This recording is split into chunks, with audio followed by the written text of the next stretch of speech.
രോഗികൾക്ക് കാലാവധി കഴിഞ്ഞ മരുന്ന് നൽകിയ സംഭവത്തിൽ ജില്ലാ ആശുപത്രിക്ക് മുന്നിൽ SDPI വടകര മുനിസിപ്പൽ കമ്മിറ്റിയുടെ നേതൃത്വത്തിൽ കുത്തിയിരിപ്പ് സമരം നടത്തി. SDPI വടകര നിയോജക മണ്ഡലം പ്രസിഡന്റ് ഷംസീർ ചോമ്പാല ഉദ്ഘാടനം ചെയ്തു.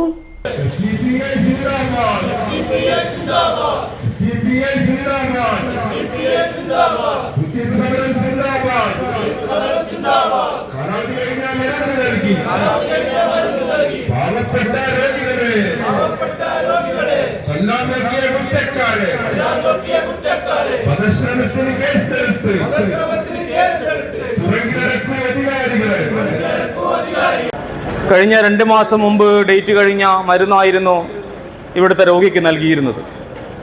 ഇത് ശ്രദ്ധയിൽപ്പെട്ടപ്പോൾ തൊട്ടടുത്തുള്ള ആ രോഗിയെ കൂടി നോക്കുമ്പോൾ അവർക്കും നൽകിയിരിക്കുന്നത് ഡേറ്റ് കഴിഞ്ഞ മരുന്നായിരുന്നു. എത്ര വലിയ അനാസ്ഥയാണ് ഇവിടെ കാണിച്ചിരിക്കുന്നത്. രോഗിക്ക് ചികിത്സ നൽകേണ്ട ഉത്തരവാദപ്പെട്ടവർ ഇവർ നൽകുന്ന മരുന്നിൻ്റെ ഡേറ്റ് പോലും നോക്കാതെയാണോ ഇവർ ഈ രോഗികൾക്ക് ചികിത്സ നടത്തിക്കൊണ്ടിരിക്കുന്നത്? സാധാരണ ഓരോ കടകളിലും മറ്റ് എല്ലാ സംവിധാനങ്ങളിലും ആരോഗ്യ വിഭാഗം ഒന്ന് ചെക്ക് ചെയ്തുകൊണ്ട് ഡേറ്റ് കഴിഞ്ഞ കാര്യങ്ങൾ പിടിച്ചെടുക്കുകയും നടപടി സ്വീകരിക്കുകയും ചെയ്യുമ്പോൾ ഉത്തരവാദപ്പെട്ട ഈ ജില്ലാ ആശുപത്രിയുടെ ഭാഗത്തു നിന്ന് അവർക്ക് കൊടുക്കുന്ന, അവരുടെ കീഴിൽ നിൽക്കുന്ന രോഗിക്ക് കൊടുക്കുന്ന ഈ മരുന്നിൻ്റെ ഡേറ്റ് പോലും നോക്കാൻ സാധിക്കുന്നില്ല എങ്കിൽ ഇവരൊക്കെ എന്തിനാണ് ഇവിടെ ഇരിക്കുന്നതെന്നാണ് ഞങ്ങൾക്ക് ചോദിക്കാനുള്ളത്. യാതൊരു ഉത്തരവാദിത്വ ബോധവും ഇല്ലാതെ ജനങ്ങളെ കണ്ണിൽ പൊടിയിടുന്ന തരത്തിലേക്ക് സാധാരണക്കാരന് ശമ്പളവും വാങ്ങി ഇവിടെ കുത്തിരിഞ്ഞിട്ട് ഒരു മരുന്നിൻ്റെ ഒരു ഡേറ്റ് പോലും നോക്കാൻ സാധിക്കുന്നില്ല എങ്കിൽ നിങ്ങളൊന്ന് ഓച്ചാരത്തിനല്ല ഇവിടെ ജനങ്ങൾ കുത്തിരിക്കുന്നത് എന്നാണ് ഞങ്ങൾക്ക് പറയാനുള്ളത്. ജനങ്ങളുടെ നികുതി പണത്തിൽ ശമ്പളം വാങ്ങി ഇവിടെ പറ്റുമ്പോൾ ജനങ്ങളെ മര്യാദയ്ക്ക് നോക്കിക്കൊള്ളണം. ജനങ്ങളെ കൃത്യമായി നോക്കി ശുശ്രൂഷിച്ച് അവർക്ക് ചികിത്സ നൽകേണ്ട ഇവിടുത്തെ പല സ്റ്റാഫുകൾക്കും ഡോക്ടർമാർക്കും എന്തോ ഒരു ഔദാര്യം പോലെ പലരും വരുന്നത് പോലെയാണ് പലരുടെയും നോട്ടം കാണുമ്പോൾ ഇവിടെ തോന്നുന്നത്. ഇവിടെ പാവങ്ങൾ രാവിലെ വന്ന് ക്യൂ നിൽക്കണം, 6 മണി മുതൽ ക്യൂ നിൽക്കണം.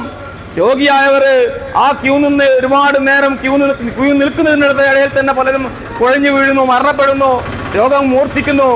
അവർക്ക് വേണ്ടുന്ന യാതൊരു റെസ്റ്റ് എടുക്കാനുള്ള ഒരു ചെയർ പോലും ഇവിടെയില്ല, ഒരു അടിസ്ഥാന സൗകര്യങ്ങളും പോലും ഇല്ല എന്നുള്ളത് ഈ ജില്ലാ ആശുപത്രിയുടെ ദയനീയാവസ്ഥയാണ്. 10 പതിറ്റാണ്ട് കഴിഞ്ഞു ഈ ജില്ലാ ആശുപത്രിയായി താലൂക്ക് ആശുപത്രി ജില്ലാ ആശുപത്രിയായി പ്രഖ്യാപിച്ചിട്ട്. എന്ത് അടിസ്ഥാന സൗകര്യമാണ് ഈ ജില്ലാ ആശുപത്രിയിലുള്ളത്?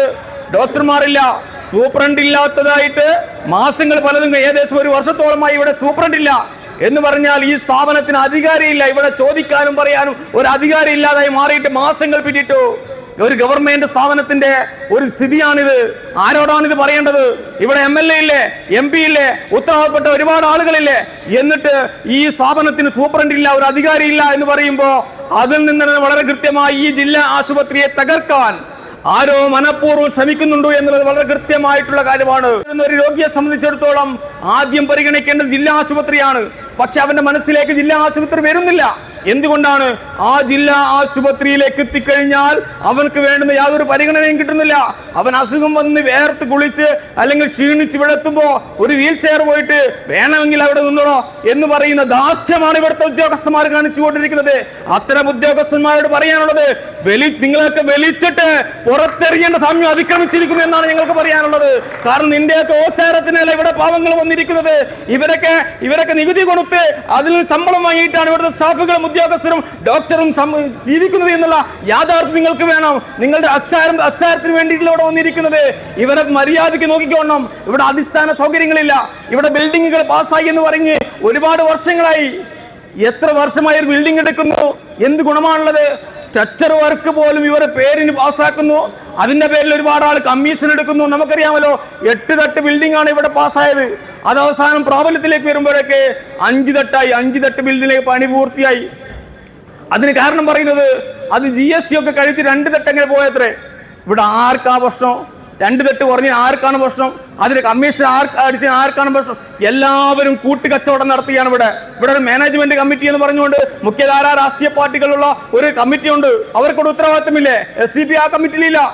ഇവിടെയുള്ള കേന്ദ്രം ഭരിക്കുന്നവരും സംസ്ഥാനം ഭരിക്കുന്നവരും പ്രതിപക്ഷത്തിരിക്കുന്നവരും അടക്കമുള്ള എല്ലാ പാർട്ടികളുമുള്ള ഒരു മാനേജ്മെന്റ് കമ്മിറ്റി ഉണ്ട് ഇവിടെ.